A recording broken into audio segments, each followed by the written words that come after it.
इस कहानी की शुरुआत होती है साल 2015 में, जहां फिलीपींस के एयरपोर्ट पर हम ढेर सारे क्रिमिनल्स को देखते हैं जो कि साउथ कोरिया से भागकर फिलीपींस में छुपे बैठे थे। हालांकि फिलीपींस की पुलिस ने इन सभी अपराधियों को पकड़ लिया और इन्हें एक प्लेन के जरिए अपने देश में वापस भेजने लगे। पर जैसे ही ये क्रिमिनल्स एयरपोर्ट पर पहुंचे, तभी विक्टिम फैमिलीज के एक मेंबर ने इनके ऊपर हमला कर दिया, क्योंकि वह इन अपराधियों से अपनी फैमिली की मौत का बदला चाहता था। अब इससे पहले कि पुलिस इसे रोक पाती, इस आदमी ने खुद को बॉम्ब से उड़ा दिया और इस धमाके में बहुत से खूंखार अपराधी मारे गए। इसके बाद ये कहानी साल 2022 में आती है, जब फिलीपींस की पुलिस ने 20 ऐसे अपराधियों को पकड़ लिया जो साउथ कोरिया से भागकर फिलीपींस आ गए थे। अब इस बार पुलिस ने इन कैदियों को एक कार्गो शिप में बिठाकर साउथ कोरिया पहुंचाने का फैसला किया, क्योंकि इन्हें डर था कि कहीं पिछली बार की तरह विक्टिम फैमिलीज इन कैदियों पर हमला न कर दें।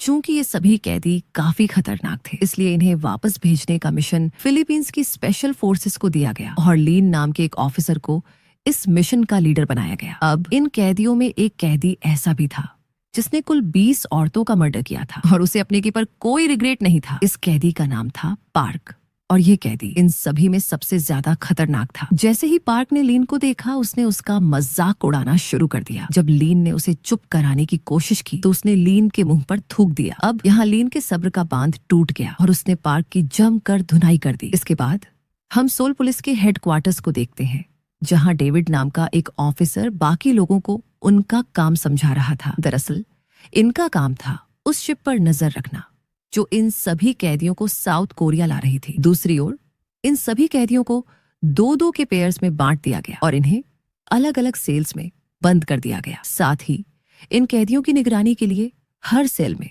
एक गार्ड को तैनात किया गया। इसके बाद लीन ने इन सभी कैदियों को शिप के रूल्स बताए, पर इन रूल्स को सुनकर कोई भी कैदी खुश नहीं था और इन सभी ने मिलकर लीन का पूरा विरोध किया। लेकिन इन कैदियों में एक कैदी ऐसा भी था जो बिल्कुल शांत बैठा था, मानो उसे इन सबसे कोई मतलब ही ना हो। इस कैदी का नाम टॉम था और यह कैदी इन सभी से काफी ज्यादा अलग और खास था।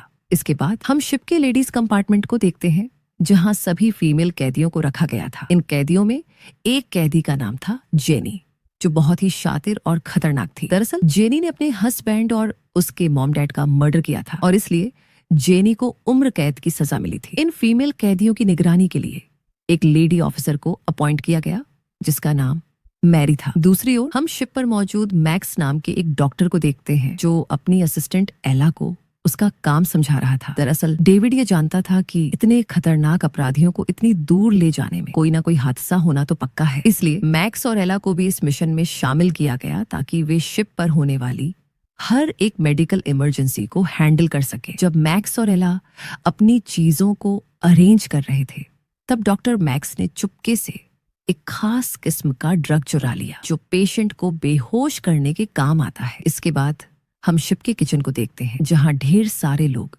शिप पर मौजूद सभी स्टाफ के लिए खाना बना रहे थे। तभी डॉक्टर मैक्स किचन से होते हुए शिप के इंजन रूम में पहुंचा और यहाँ ये खुलासा हुआ कि डॉक्टर मैक्स को इस शिप पर मौजूद अल्फा नाम के एक खूंखार अपराधी को नींद का इंजेक्शन देने का काम मिला था। दरअसल डेविड ने मैक्स को यह काम इसलिए सौंपा था क्योंकि वह चाहता था कि इस पूरे सफर के दौरान अल्फा गहरी नींद में रहे, क्योंकि अगर अल्फा जाग गया तो इस शिप पर मौजूद हर एक इंसान की मौत पक्की है। अभी अल्फा इस जहाज में कहाँ है, ये बात सिर्फ ऑफिसर डेविड और डॉक्टर मैक्स को पता थी और यहाँ तक कि लीन, जो इस मिशन का लीडर था, उसे भी अल्फा के बारे में कोई जानकारी नहीं थी। इसके बाद हम डेविड को देखते हैं, जो अपने हेडक्वार्टर्स में बैठकर कुछ खुफिया डॉक्यूमेंट्स पढ़ रहा था और यहाँ ये खुलासा होता है कि अल्फा एक वॉर प्रिजनर है और डेविड ने किसी खास मकसद से अल्फा को उस शिप पर रखा है। उस रात पार्क ने अपने मुंह से एक छोटी सी वायर निकाली जो उसने अपनी जीभ के नीचे दबा रखी थी। उस वायर के इस्तेमाल से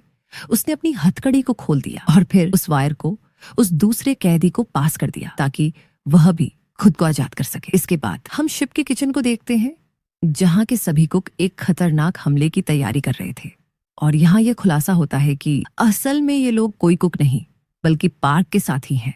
दरअसल इन्होंने शिप के असली कुक को मार दिया और उनकी पहचान चुराकर शिप में घुस गए। अब अपनी हथकड़ी खोलने के बाद पार्क ने किसी बहाने से उस गार्ड को अपने पास बुलाया और जैसे ही गार्ड उसके पास गया, पार्क ने उस पर हमला करके उसे मार दिया और फिर उसकी लाश को शिप के कोल्ड स्टोरेज में छुपा दिया। इधर पार्क के साथी भी अपने काम पर लग गए और बचे कुछ स्टाफ को मारने के बाद वे फौरन शिप के कंट्रोल रूम में पहुंचे। कंट्रोल रूम में आते ही उन्होंने शिप के कैप्टन को मार डाला और वहां मौजूद कम्युनिकेशन वाली सारी वायर्स को काट दिया ताकि शिप पर मौजूद ऑफिसर्स अपने हेडक्वार्टर्स से संपर्क ना कर सकें। जब ऑफिसर लीन को क्रू मेंबर्स की लाशें मिली तो वह फौरन समझ गया कि कैदियों ने उन पर हमला कर दिया है, इसलिए उसने अपने साथियों को इकट्ठा किया और फिर ये सभी लोग शिप के कंट्रोल रूम में पहुंचे। कंट्रोल रूम में आते ही पार्क के साथियों ने इन पर हमला कर दिया, लेकिन लीन और उसकी टीम ने भी इस हमले का मुंह तोड़ जवाब दिया और कंट्रोल रूम में मौजूद पार्क के सभी साथियों को मार डाला। यहाँ मैरी की नजर एक आदमी पर गई जो शिप का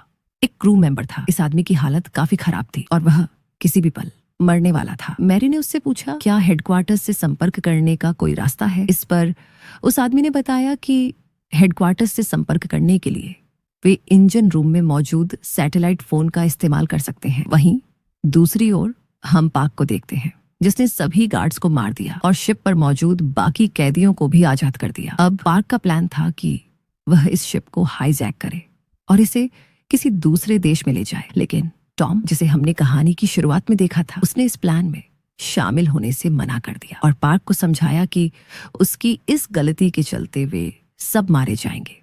हालांकि पार्क ने उसकी बातों पर ध्यान नहीं दिया और बचे कुछ गार्ड्स को मारकर शिप पर कब्जा करने का फैसला किया। इसके बाद वह अपने साथियों के साथ शिप के इंजन रूम में गया और अपने एक साथी, जिसका नाम कुन्व था, उसे पुलिस वालों की डेड बॉडीज को शिप के कोल्ड स्टोरेज में डालने को कहा। पर ये लोग इस बात से अनजान थे कि कोल्ड स्टोरेज के ड्रेन पाइप में लीकेज है और इस वजह से उन मरे हुए लोगों का खून सीधा अल्फा के चेहरे पर गिरने लगा। अब इन खून की बूंदों के चलते अल्फा अपनी गहरी नींद से जाग गया और खुद को आजाद करने की कोशिश करने लगा। इधर जब लीन और उसके साथी उन सेल्स तक पहुंचे तो वहां का मंजर देखकर इनके होश उड़ गए। अब यहाँ लीन समझ गया कि पार्क और उसके साथी उस सैटेलाइट फोन को ढूंढते हुए इंजन रूम तक जरूर जाएंगे, इसलिए वह अपने साथियों के साथ फटाफट इंजन रूम की तरफ भागा। इधर पार्क भी इंजन रूम में पहुंचा और वहां मौजूद सैटेलाइट फोन को डिस्ट्रॉय करके शिप के सभी क्रू मेंबर्स को मारने लगा। पर इससे पहले कि वह इस क्रू मेंबर को मार पाता, लीन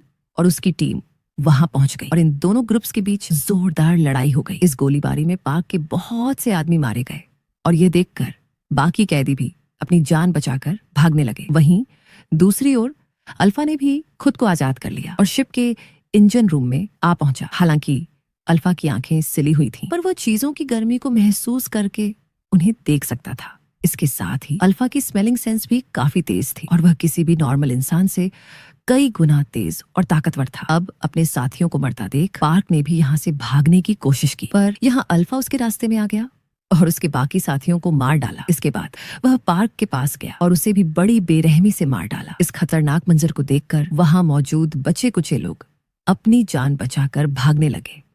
अब यहाँ टॉम ने अल्फा का ध्यान बंटाया और इस मौके का फायदा उठाकर वहां मौजूद सभी लोग एक स्टील डोर से होकर भाग निकले और अल्फा के उन तक पहुंचने से पहले उन्होंने इस गेट को बंद कर दिया। इसके बाद हम डेविड को देखते हैं जो शिप पर मौजूद अपनी टीम से संपर्क करने की कोशिश कर रहा था, लेकिन जब काफी कोशिश के बाद भी उसे सामने से कोई जवाब नहीं मिला तो उसने सैटेलाइट इमेज के जरिए यह पता लगाने की कोशिश की कि आखिर उस शिप पर क्या चल रहा है। जब डेविड ने शिप के सभी क्रू मेंबर्स को मरा हुआ देखा तो उसे अपनी आंखों पर यकीन नहीं हुआ। इसी बीच एक आदमी ने डेविड को कॉल किया और उसे शिप पर हुई घटना के बारे में पूरी जानकारी दी। इस आदमी का निकनेम डायरेक्टर था और इसके सीने पर भी वैसा ही सिंबल था जैसा कि हमने अल्फा के सीने पर देखा था और इसका मतलब यह था कि अल्फा और डायरेक्टर के बीच कोई ना कोई कनेक्शन जरूर है। अब यहाँ ये खुलासा होता है कि डायरेक्टर डेविड का बॉस है और उसी के ऑर्डर्स पर अल्फा को उस शिप में छुपाकर साउथ कोरिया लाया जा रहा था। वहीं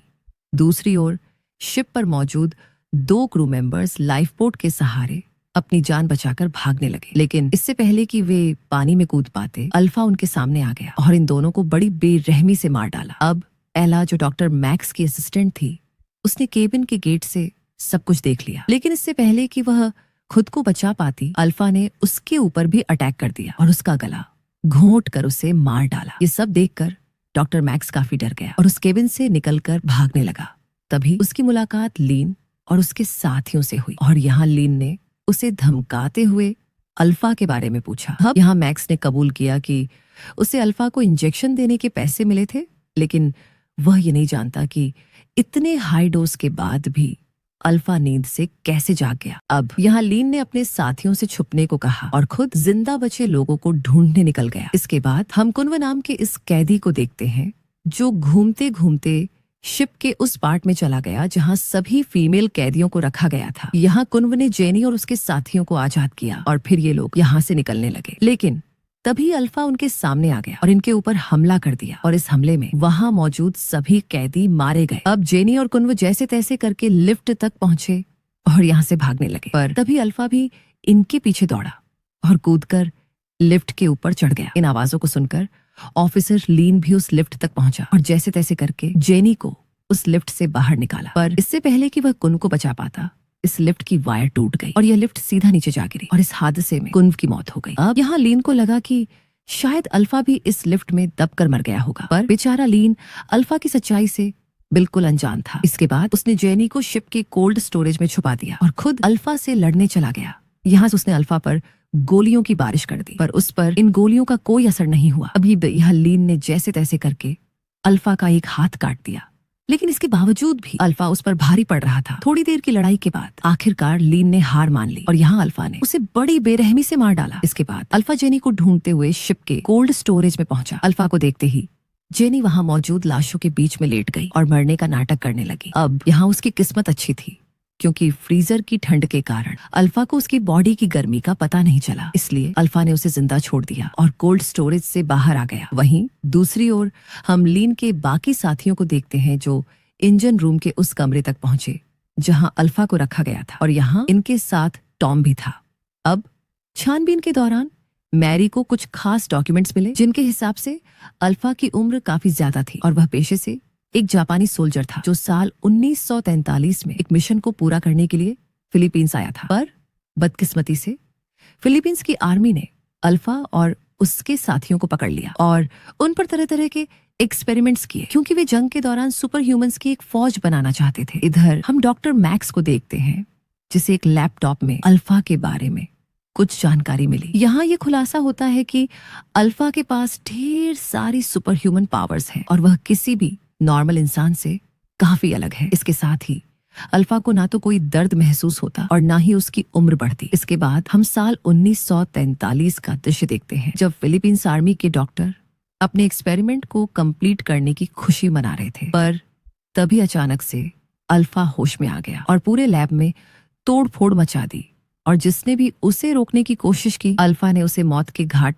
उतार दिया। वहीं दूसरी ओर हम ऑफिसर डेविड को देखते हैं जो स्पेशल फोर्सेस की एक टीम के साथ उस शिप पर पहुंचा, लेकिन शिप पर लैंड करने से पहले इन सभी ने एक खास किस्म का इंजेक्शन लगाया ताकि वे अल्फा की पावर और उसकी स्पीड का मुकाबला कर सकें। इसके बाद ये सभी लोग शिप के अंदर गए जहां डेविड की मुलाकात जेनी से हुई। यहाँ जेनी ने इन लोगों से मदद मांगी पर डेविड ने बिना कुछ सोचे उसे गोली मार दी। इसके बाद ये लोग आगे बढ़े और शिप पर मौजूद हर एक सर्वाइवर को मारते गए। अब इसी बीच जब डेविड का सामना टॉम से हुआ तो यह खुलासा हुआ कि ये दोनों एक दूसरे को पहले से जानते हैं और टॉम की बॉडी पर भी वैसा ही निशान है जैसा कि अल्फा की बॉडी पर है। इसके बाद हम कुछ साल पहले की कहानी देखते हैं जहां डेविड और उसके साथियों ने ढेर सारे लोगों को किडनैप किया और उन पर वो सुपर ह्यूमन एक्सपेरिमेंट किया, पर बदकिस्मती से उनका यह एक्सपेरिमेंट फेल हो गया और उन्होंने सभी लोगों को मरा हुआ मान लिया। पर टॉम इस एक्सपेरिमेंट में जिंदा बच गया, जिसका मतलब यह था कि उस पर किया गया एक्सपेरिमेंट कामयाब हो गया।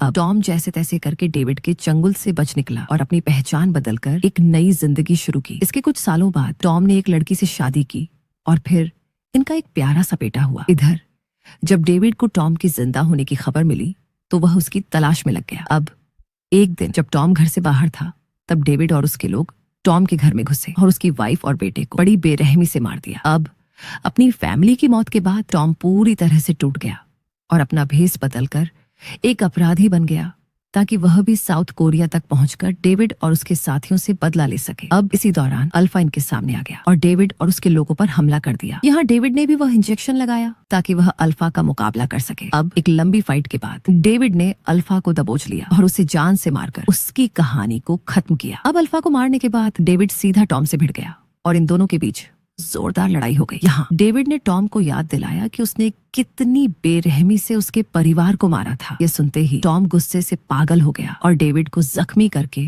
उसे समंदर में फेंक दिया। इसके बाद वह खुद पानी में कूद गया और डेविड को जान से मार डाला। वहीं दूसरी ओर हम डायरेक्टर को देखते हैं जो इस पूरे एक्सपेरिमेंट का मास्टरमाइंड है और फिलहाल एक आइलैंड पर इस खुफिया प्रोजेक्ट को अंजाम दे रहा है। यहाँ ये खुलासा होता है कि डायरेक्टर भी उस एक्सपेरिमेंट का हिस्सा था और वह भी अल्फा की तरह एक सुपर ह्यूमन है।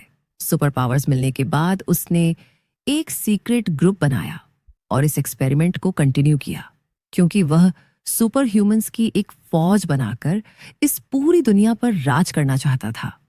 अब इस आइलैंड पर हम एक बच्चे को भी देखते हैं जो कोई और नहीं बल्कि टॉम का बेटा था। दरअसल उस दिन डेविड ने टॉम के बेटे को नहीं मारा क्योंकि उस बच्चे के अंदर भी टॉम जैसी ही शक्तियां थीं और ये बच्चा वो पहला इंसान था जो बिना किसी एक्सपेरिमेंट के एक सुपर ह्यूमन बना था। वहीं दूसरी ओर हम टॉम को देखते हैं जो डेविड को मारने के बाद पानी से बाहर आ गया और अब उसका मकसद था डायरेक्टर तक पहुंचना और उसे मारकर इस एक्सपेरिमेंट को पूरी तरह से बंद करना। आई होप आपको आज की कहानी पसंद आई होगी। अगर आपको ये वीडियो अच्छी लगी हो तो इसे लाइक कर देना और चैनल को सब्सक्राइब करके इसे अपने फ्रेंड्स और फैमिली के साथ शेयर कर देना। मिलते हैं अगली वीडियो में।